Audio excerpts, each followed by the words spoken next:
Malam Romo Andang, terima kasih juga atas kesediaannya untuk memberikan pengajaran pada malam hari ini.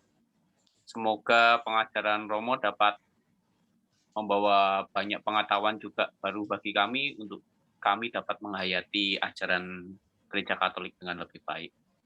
Nah, Bapak Ibu yang terkasih, pada susunan acara malam hari ini meliputi pertama nanti akan dibuka dengan pujian dan doa pembukaan oleh KTM Muda Mudi Jakarta.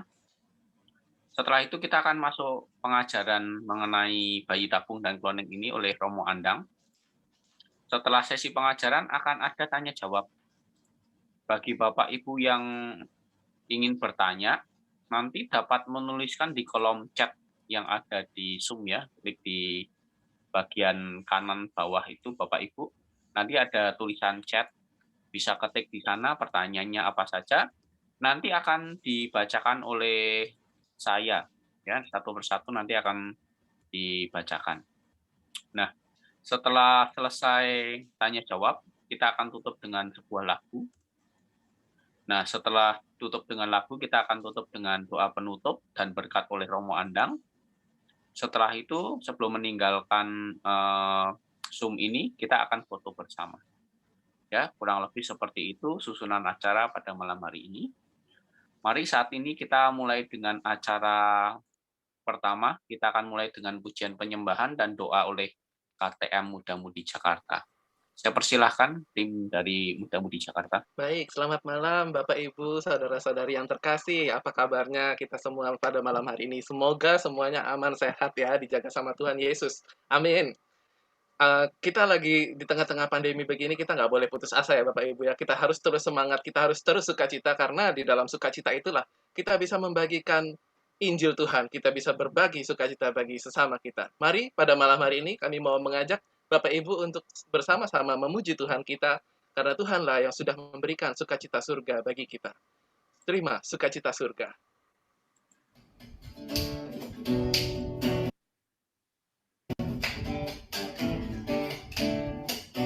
Terima sukacita surga. Terima sukacita surga. Itulah kekuatan bagi jiwa. Ku dapat rasakan kasihnya di tengah badai yang bergelora. Terima sukacita surga.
Karena Tuhan yang begitu baiknya memberikan sukacita kepada kita, mari saat ini kita mau bergelora di dalam sukacita Tuhan. Sukacita bergelora.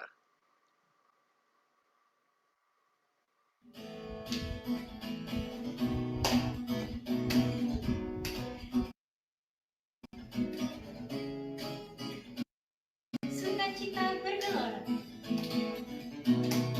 Sukacita bergelora dalam hati ini. Sukacita bergelora dalam jiwa ini. Ku memuji Tuhan, ku menyembah Tuhan, bersyukur padanya bagi Allah yang hidup.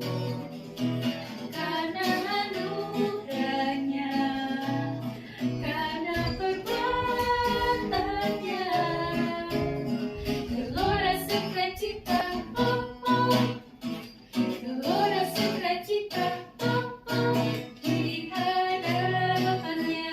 Kasih Yesus, kasih Yesus, indah indah oh indah, kasih Yesus, indah indah oh indah, lebih indah. Lebih indah dari pelangi, lebih indah dari bintang di langit, lebih indah dari bunga di taman.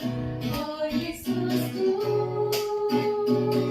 lebih indah dari pelangi, lebih indah dari bintang di langit, lebih indah dari bunga di taman. Oh Yesusku. Sekali lagi kita katakan sukacita bergelora. Sukacita bergelora dalam hati ini. Sukacita bergelora dalam jiwa ini. Ku memuji Tuhan, ku menyembah Tuhan, bersyukur padanya bagi Allah yang hidup. Karena anugerahnya, karena perbuatannya, gelora sukacita, oh oh, gelora sukacita, oh oh, di hadapannya. Kasih Yesus, kasih Yesus, indah indah oh indah, kasih Yesus, indah indah oh indah. Lebih indah dari apa? Lebih indah dari pelangi, lebih indah dari bintang di langit, lebih indah dari bunga di taman. Oh Yesusku, lebih indah dari pelangi, lebih indah dari bintang di langit, lebih indah dari bunga di taman. Oh Yesusku, oh Yesusku, oh Yesusku, oh Yesusku, oh Yesusku.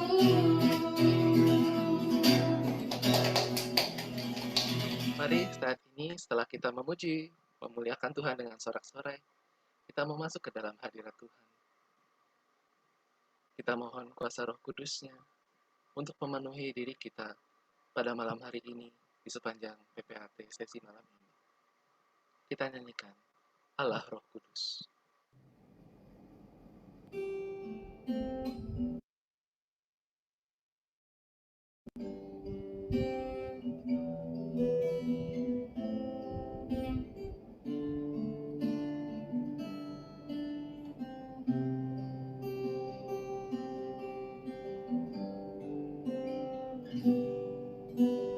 Yesus Tuhan ditinggikan, dimuliakan dan naik ke surga. Dia berikan Roh Kudus-Nya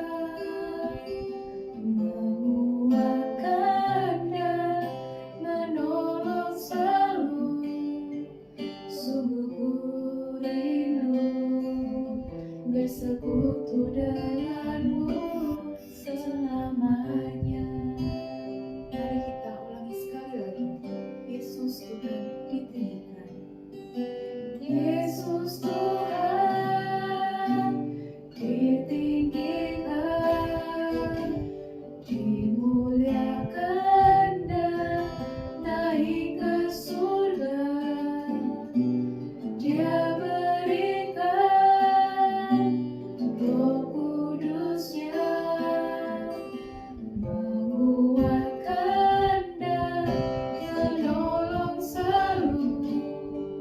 Sungguh rindu bersekutu denganmu selamanya.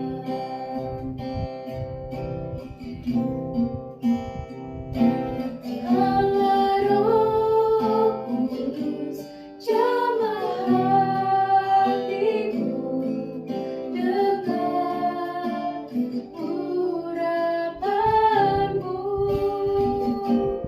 Rindu selalu dekat denganmu, tinggal di hadiratmu. Allah Roh Kudus, jamah hatiku dengan urapanmu. Rindu selalu dekat denganmu, tinggal di hadiratmu. Tinggal di hadiratmu. Tinggal di hadiratmu. Mari kita buka dengan tanda kemenangan Kristus dalam nama Bapa dan Putra dan Roh Kudus. Selamat malam Allah Bapa, Allah Putra, Allah Roh Kudus. Terima kasih atas segala rahmat dan kasih yang telah Engkau berikan kepada kami semua di sepanjang kehidupan kami. Sejak kami Engkau ciptakan, sejak kami dilahirkan di dunia ini, Engkau senantiasa menyertai kami. Engkau senantiasa melindungi kami. Hingga pada malam hari ini, Kau berikan kami kesempatan untuk bersama-sama mendengarkan pengajaran-Mu melalui Romo Andang. Biarlah pada malam hari ini, berkat dan curahan-Mu turun atas kami semua satu persatu, baik kepada Romo Andang sebagai pengajar, maupun kepada kami semua sebagai murid-murid-Mu yang ingin mendengarkan Engkau. Biarlah kuasa-Mu memenuhi diri kami, menguasai akal budi kami, pikiran kami, perasaan kami, seluruh diri kami, supaya apa yang kami terima pada malam hari ini, apa yang diajarkan oleh Romo Andang pada malam hari ini, semuanya seturut dengan kehendak-Mu dan hanya berasal daripada-Mu saja. Kami serahkan pengajar kami Romo Andang pada malam hari ini, dan seluruh kegiatan kami, seluruh acara kami pada malam hari ini ke dalam kuasa-Mu. Beracaralah, berkaryalah di dalam diri kami masing-masing. Kemuliaan kepada Bapa dan Putra dan Roh Kudus, seperti pada permulaan, sekarang, selalu, dan sepanjang segala abad. Amin. Dalam nama Bapa dan Putra dan Roh Kudus. Amin. Silakan Romo Andang.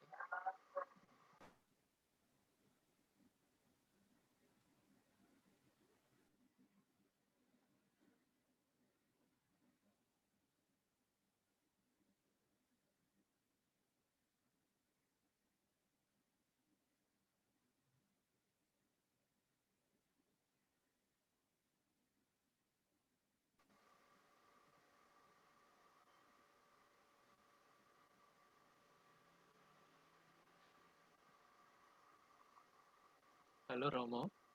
Ya, halo. Oke, baik, silakan Romo. Oh, saya langsung masuk ya? Oke. Iya. Selamat malam teman-teman semua. Mohon maaf kalau ternyata mengecewakan para pemirsa karena mungkin mengharapkan Romo Erwin. tapi yang muncul hanya saya. Saya minta maaf. Jadi saya ya sebisanya saya lah ya, karena pasti Romo Erwin sudah dipilih lebih tahu. Jadi oke, saya akan men-sharingkan apa yang menjadi pemikiran saya terkait dengan topik hari ini, yaitu bayi tabung dan inseminasi buatan. Saya mempersiapkan slide, maka saya dalam arti tertentu akan share screen supaya lebih gampang, dan dengan demikian lebih bisa diikuti oleh ibu bapak semuanya. Kita tahu bagaimana di dalam bahasa Inggris bayi tabung itu biasanya dikatakan sebagai IVF atau in vitro fertilization, sementara inseminasi buatan adalah artificial insemination. Maka dalam poin inilah kita mau mencoba melihat bagaimana ajaran Gereja Katolik, terutama ajaran moralnya, supaya kita bisa sedikit lebih menyikapinya. Tapi sebelum itu saya kira kita perlu lebih tahu lebih dahulu apa itu IVF atau in vitro fertilization. Jadi kalau ibu bapak sudah tahu apa itu proses dari in vitro fertilization, sekarang boleh meninggalkan tempat ini lebih dahulu, ngopi-ngopi dulu, nanti kira-kira 5 menit kemudian boleh masuk, gitu kan. Kalau masih melanjutkan makan, silakan. Cuma buat ibu bapak atau teman-teman yang masih agak blur atau masih agak samar-samar tentang apa itu in vitro fertilization, saya ingin sedikit menjelaskan sejauh saya tahu supaya nanti menjadi lebih jelas. Jadi kira-kira kalau dibuat bagan, in vitro fertilization itu seperti ini. Jadi mula-mula telur dari rahim ibu atau dari tempat bertelurnya ibu itu diambil. Nah, biasanya memang untuk itu butuh proses supaya dalam arti tertentu ada telur yang bisa diambil. Karena tidak setiap wanita sama saja, karena ada yang dalam arti tertentu tidak banyak telurnya. Nah, telur yang diambil biasanya lebih dari 2 atau lebih dari 3. Diambil keluar, lalu dimasukkan di dalam sebuah semacam tabung, semacam cawan kecil, dan kemudian dipertemukan di situ dengan sperma dari laki-laki yang biasanya diambil, dan mengambil sperma laki-laki lebih gampang karena laki-lakinya diminta masturbasi saja, lalu terjadilah keluarlah sperma itu, dan disitulah kemudian dipertemukan. Setelah di dalam proses pertemuan sel telur dan sperma itu, kemudian ada yang pasti namanya kemudian embrio diamati, kemudian kemudian masukkan inkubator sebentar, lalu dimasukkan lagi di dalam rahim ibu. Ini ada gambar yang sedikit lebih jelas, di mana lihatlah nomor 2, multiple eggs are taken from the woman's ovaries atau ovarium, yaitu tempat telur tadi ada. Ketika dikatakan multiple, maka itu yang diambil pasti lebih dari 2. Dan kemudian embrio yang terjadi dari perjumpaan sel telur dan sel sperma, inilah yang dimasukkan di dalam rahim. Tapi coba perhatikan, ada sebuah proses yang harus kita cermati, yaitu bahwa yang dimasukkan ke dalam rahim itu biasanya hanya 2 atau 3. Apa itu artinya? Kalau tadi saya katakan bahwa sel telur yang diambil dari uterus ovarium ibu itu adalah lebih dari 2 atau 3, berarti yang dibuahi dan ada di dalam cawan yang tempat pembuahan sel telur dan sel sperma itu pasti lebih dari 3 dong, tapi yang dimasukkan hanya 2 atau 3. Lalu sisanya kemana? Nah, inilah masalahnya, yaitu ada yang memang kemudian disimpan, tetapi pasti mahal sekali. Penyimpanan itu membutuhkan sebuah teknologi yang canggih sehingga bisa nanti dimasukkan lagi di dalam rahim ibu jika mau mengandung. Tetapi berarti apa? Yang lain dibuang. Nah, sebenarnya sederhana sekali prinsipnya, mengapa kita tidak mempromosikan atau bahkan dalam arti tertentu tidak merestui bayi tabung, masalahnya ada di sini, yaitu ketika terutama ini ada embrio yang dibuang. Itu berarti kan dibunuh. Di dalam bahasa kita sebagai orang Katolik, itu adalah aborsi, bukan? Nah, persis di situ. Tapi mari kita lihat, apa yang diajarkan di dalam kitab suci. Yang diajarkan, yang diajarkan oleh gereja maksud saya.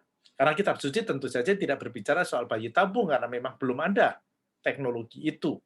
Bahkan pada waktu itu kan masih dipahami secara tidak langsung kalau di dalam kitab suci, biologinya adalah biologi ketika benih manusia itu adalah dari laki-laki, sementara perempuan hanya tempat, gitu kan?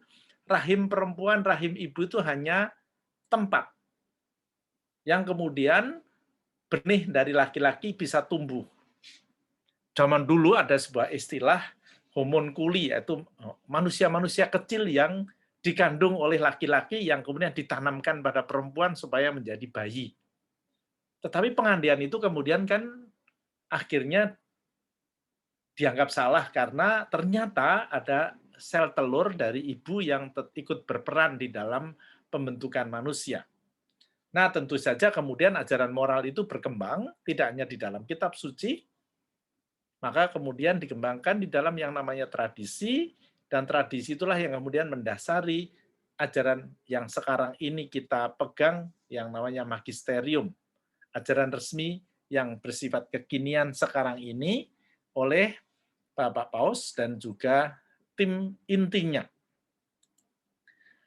Beberapa dokumen yang penting yang bisa kita acu dalam konteks bagaimana Gereja Katolik memandang bayi tabung dan nanti inseminasi buatan, ada 2 dokumen penting, yaitu yang pertama Donum Vitae atau Anugerah Hidup, yang dikeluarkan tahun 1987 dan Martabat Manusia atau Dignitatis Humanae pada tahun 65 sebagai dokumen dari Konsili Vatikan kedua.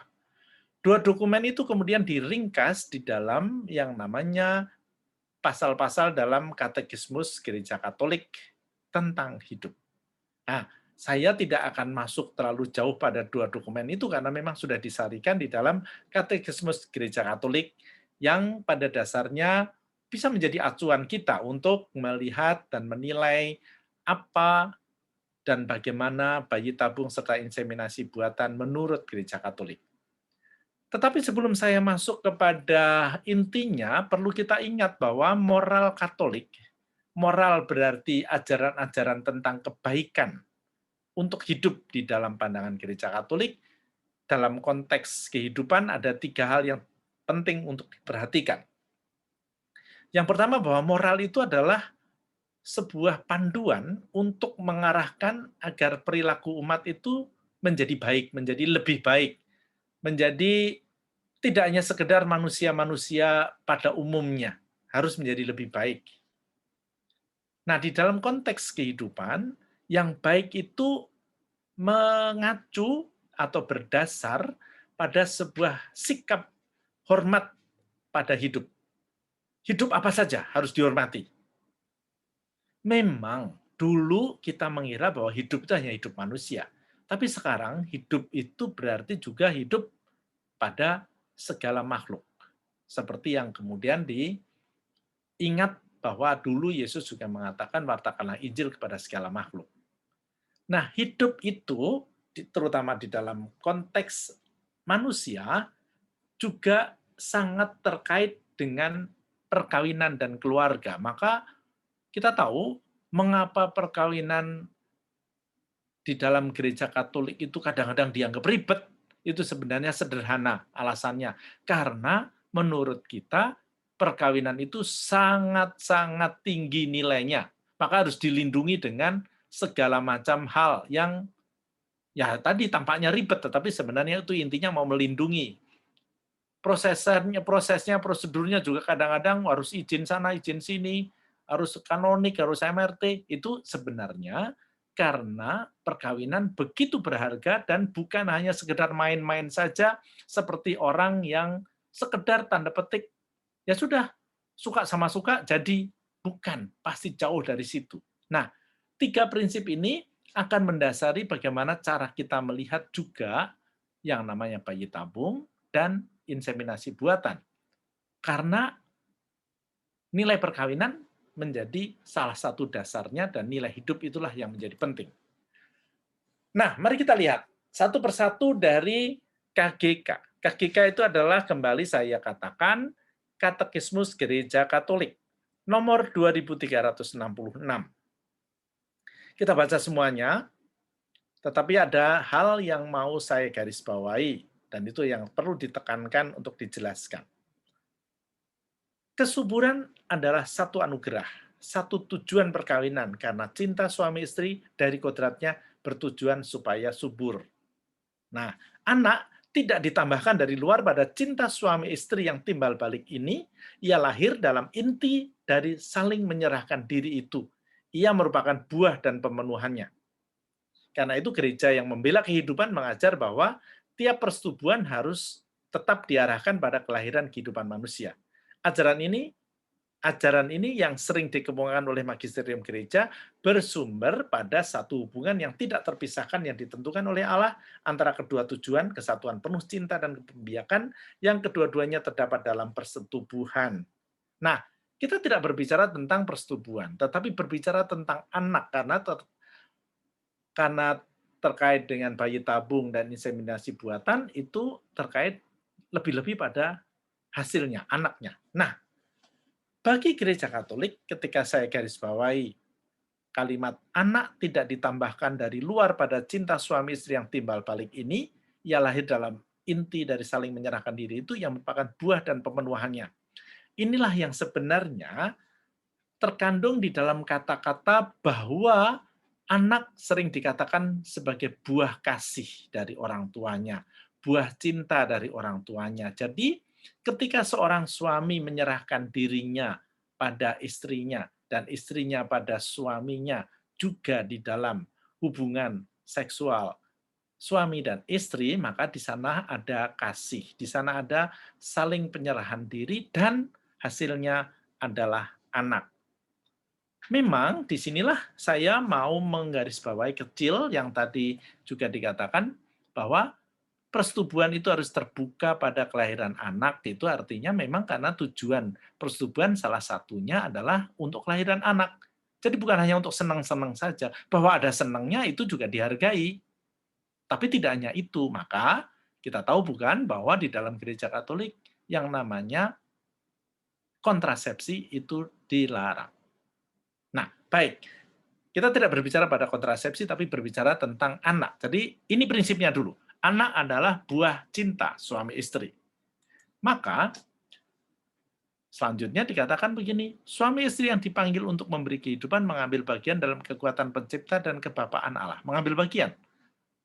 Maka, dalam tugas menyalurkan hidup manusiawi dan dalam tugas mendidik, yang harus dianggap sebagai perutusan mereka yang khas, suami istri menyadari diri sebagai mitra kerja cinta kasih Allah pencipta dan bagaikan penerjemahnya.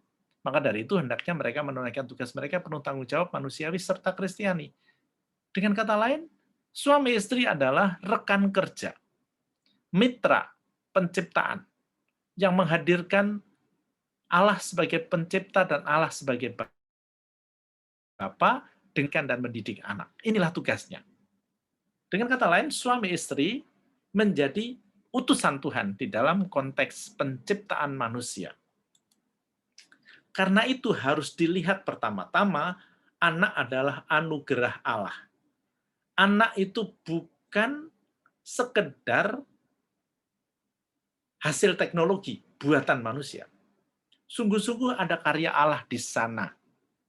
Maka ketika mengatakan karya Allah, anugerah Allah, maka persetubuhan yang tidak menghasilkan anak itu tetap berharga karena anak itu bukan dalam arti tertentu hasil otomatis dari persetubuhan, tapi bahwa persetubuhan itu harus berasal, anak itu harus tanda petik berasal dari penyerahan diri suami dan istri, itulah yang menjadi yang digarisbawahi.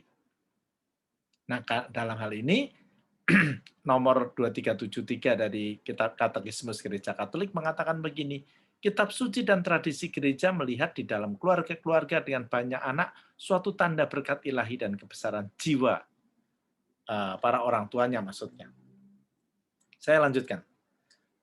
Tetapi karena yang terkait dengan itu nanti adalah bahwa bagaimana menghasilkan anak dan atau harapan jika mempunyai anak tetapi tidak diberi. Maka Gereja Katolik punya simpati dengan mengatakan tidak memperoleh anak merupakan suatu penderitaan yang berat bagi suami istri. Ya Tuhan Allah, apakah yang akan aku berikan kepada yang kau berikan kepadaku karena aku akan meninggal dengan tidak mempunyai anak? Berikanlah kepadaku anak, kalau tidak aku akan mati. Demikian Rachel berkata kepada suaminya Yakub. Gereja Katolik mengacu pada sebuah sejarah di dalam Perjanjian Lama bagaimana anak adalah memang dambaan orang tua dan gereja mengerti tentang hal ini. Tetapi apakah itu tidak mempunyai anak itu menjadi suatu hukuman Tuhan? Nah, disinilah ketika tadi dikatakan anugerah, maka Tuhan pasti mempunyai rencana lain.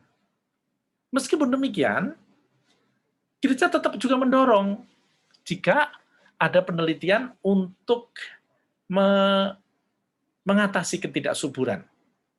Di pasal 2375 atau nomor 2375, dikatakan begini, karya penelitian untuk mengatasi ketidaksuburan patut didorong. Andai kata itu dilakukan demi kepentingan manusia, demi hak-haknya yang tidak dapat diganggu-gugat, serta demi kesejahteraannya yang benar dan utuh sesuai dengan rencana dan kehendak Allah. Jadi ketidaksuburan lebih dahulu yang menjadi pokok. Supaya dengan demikian manusia dibantu. Tetapi tetap harus di dalam koridor atau di dalam panduan terkait dengan bagaimana melihat kehidupan itu sebaik-baiknya. Supaya hak Allah yang tanda petik mengatur dan menyelenggarakan kehidupan tidak diambil oleh manusia. Nah, kita mulai masuk pada perkara, kalau tadi ketidaksuburan, sekarang pada perkara bayi tabung dan inseminasi. Teknik-teknik yang dengan perantaraan orang ketiga, pemberian telur atau sperma, kehamilan pinjaman, meniadakan persekutuan orang tua, harus ditolak dengan tegas.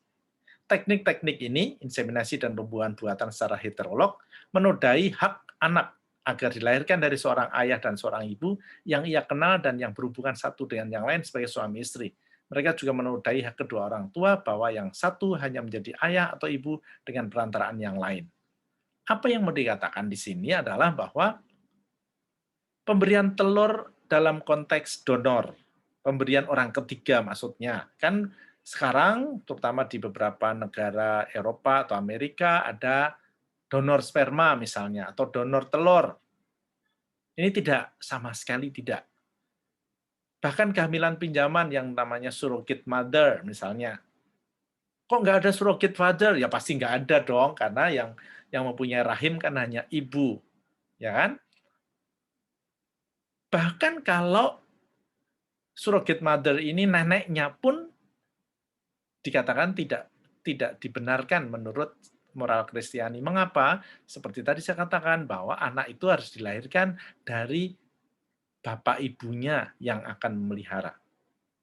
Supaya yang akan mendidik, karena disitulah esensi dari anak sebagai hasil dari penyerahan suami pada istri dan istri pada suami di dalam persetubuhan.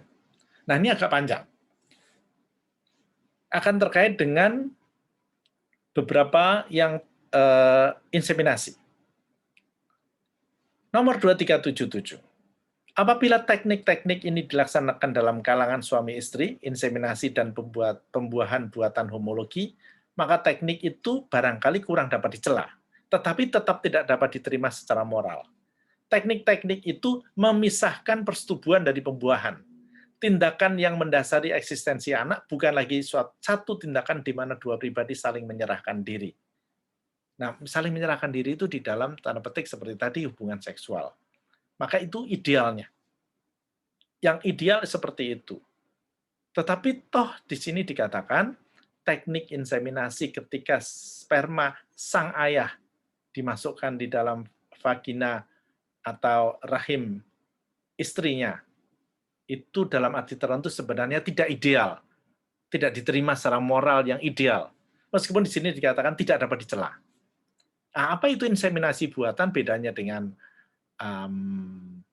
bayi tabung? Nanti akan saya tunjukkan. Kita lanjutkan pembacaan di sini. Dengan demikian orang mempercayakan kehidupan dan identitas embrio kepada kekuasaan para ahli kedokteran dan biologi dan membangun satu kekuasaan teknik atas asal-usul dan tujuan manusia. Ini sebenarnya salah satu keberatan penting sekali supaya seperti tadi saya katakan otoritas kewenangan Tuhan di dalam hidup manusia khususnya tidak diambil oleh manusia dengan teknologi. Karena itu berbahaya sekali. Kekuasaan semacam itu bertentangan di dalam dirinya dengan martabat dan kesamaan yang orang tua dan anak-anak miliki bersama. Pembiakannya ditinjau dari sudut pandang moral dirampas kesempurnaannya sendiri kalau ia tidak diusahakan sebagai buah tindakan suami istri. Jadi buah dari kejadian khusus ialah persatuan suami istri, yaitu yang terjadi di dalam relasi seksual. Hanya penghormatan terhadap ikatan yang ada antara makna tindakan suami istri dan penghormatan terhadap persatuan manusia memungkinkan pembiakan yang sesuai dengan martabat manusia. Ini prinsip tentang inseminasi yang dan pembuahan buatan homologi, artinya sama antara suami istrinya. Nah, inilah artificial insemination itu berbeda dengan bayi tabung, karena kalau bayi tabung kan tadi sel telur dikeluarkan dari ovarium, dimasukkan di dalam semacam cawan gitu, dicampur dan dipertemukan dengan sperma. Kalau inseminasi buatan, sel telurnya tetap di dalam ovarium, tetapi sperma sang ayah itu kemudian disuntikkan ke dalam vagina ibunya. Memang macam-macam, ada beberapa jenis inseminasi buatan, tetapi pada dasarnya sama, yaitu memasukkan dengan alat, biasanya alat semacam alat suntik begitu, di dalam rahim atau melalui vagina ibunya, dan dengan demikian nanti sperma itu bisa masuk dan bertemu dengan sel telur. Mengapa perlu? Biasanya ada dua, karena sang ayah di dalam konteks persetubuhan mungkin tidak maksimal, juga karena spermanya mungkin lemah, sehingga tidak bisa tanda petik berenang dengan sendirinya. Maka perlu dibantu untuk dimasukkan sampai ke dalam. Nah, ini biasanya tentu saja sperma juga harus tanda petik diperkuat biasanya supaya bisa masuk di dalam ovarium bertemu dengan telur. Ini ada 3 proses, mengeluarkan sperma dari laki-laki, diproses, disehatkanlah, katakanlah begitu, baru dimasukkan. Nah, dimasukkan ini bisa juga dengan donor, tapi yang kita tolak yang bagian ini, karena ada yang namanya donor juga. Nah, yang donor itu sama sekali ditolak. Tetapi yang inseminasi sebenarnya dalam arti tertentu tidak ideal. Meskipun gereja tidak bisa mencela begitu saja, karena memang ada kesulitan-kesulitan. Ini 4 tipe dari inseminasi buatan. Yang pertama adalah yang memang dimasukkan di dalam intrauterin. Jadi kurang lebih agak lebih dalam. Yang kedua di serviks. Yang keempat itu di dalam vagina, baru yang ketiga itu di intratubal namanya. Jadi agak lebih dalam lagi memang. Nah, ini dengan tanda petik semacam alat yang memang memasukkan ke sana. Biasanya yang 3 ini yang relatif agak lebih lemah sehingga supaya bisa masuk lebih lebih cepat masuk di dalam ovarium dan bertemu dengan sel telur. Kalau mau disebut kurang lebih ini tadi, bahkan dalam arti tertentu ovariumnya pun stimulasi. Oke, tentu saja seperti tadi dengan beberapa sarana tidak sesederhana itu supaya dalam arti tertentu prosesnya bisa membuat sungguh-sungguh ada pertemuan antara sperma dan sel telur. Karena tentu saja sekali lagi kapasitas sperma di dalam tanda petik berenang menuju kepada sel telur itu beda-beda. Maka lalu ada treatment-treatment yang juga berbeda dari laki-laki dan perempuan yang berbeda juga. Nah, dalam konteks itulah perlu disadari lebih dahulu juga, atau dalam konteks tertentu perlu dilihat di dalam cakrawala yang lebih luas, bahwa ketika tadi Gereja Katolik berbicara tentang anak sebagai buah dari persetubuhan ayah dan ibu, ada satu prinsip yang juga tidak boleh dilupakan di sini, bahwa anak bukanlah sesuatu yang dapat dituntut, melainkan suatu anugerah. Sudah saya katakan tadi, ini anugerah. Sungguh-sungguh kita di dalam kacamata iman, ini bukan buatan teknologi, bukan sekedar kebetulan sel sperma bertemu telur lalu jadi, bukan kebetulan, tapi ada sebuah rencana ilahi. Jadi anugerah perkawinan yang paling unggul adalah satu pribadi manusia. Anak tidak boleh dipandang sebagai milik, seakan-akan orang hendak menuntut hak atas anak. Dalam hal ini hanya anak yang mempunyai hak-hak yang sebenarnya. Hak menjadi buah tindakan khusus dari penyerahan diri kedua orang tuanya dan hak untuk dihormati sebagai manusia sejak saat pembuahannya. Selanjutnya dikatakan begini, 2379, seperti Injil menerangkan, ketidaksuburan badani bukanlah suatu kemalangan absolut. Jadi bukan suatu hukuman, bukan suatu hal yang benar-benar harus disesali sedemikian rupa seolah-olah ini adalah sebuah aib seperti zaman dulu. Tidak. Para orang tua setelah menggunakan segala cara pengobatan yang sah tetap menderita ketidaksuburan, patut menggabungkan diri dengan salib Tuhan, sumber segala kesuburan rohani. Mereka dapat menunjukkan kebesaran jiwanya kalau mereka mengadopsi anak-anak terlantar atau melakukan pengabdian yang besar bagi orang-orang lain. Jadi dengan kata lain, mau dikatakan bahwa jika memang tidak mempunyai anak, jangan merasa aib, bahkan mungkin ini menjadi suatu cara Tuhan untuk membimbing supaya dengan tidak ada anaknya Anda berbuah dengan cara yang lain, yang dalam arti tertentu, gampangnya adalah tidak direpotkan dengan adanya anak. Pelayanan-pelayanan, berbuah dengan lebih banyak, dan segala macam dalam konteks apa yang diarahkan oleh Tuhan. Nah, pada dasarnya, itu tadi yang sudah saya siapkan. Tapi intinya sederhana sebenarnya, yaitu 3 hal yang mau saya katakan. Yang pertama, anak adalah sungguh anugerah. Dan itu adalah tanda petik dari kacamata manusia, kacamata iman yang manusia beriman maksud saya, adalah sungguh-sungguh hasil atau buah dari penyerahan seorang ayah pada istrinya dan seorang ibu dalam arti istri pada suaminya. Dan itu sungguh-sungguh adalah tanda petik karya Tuhan.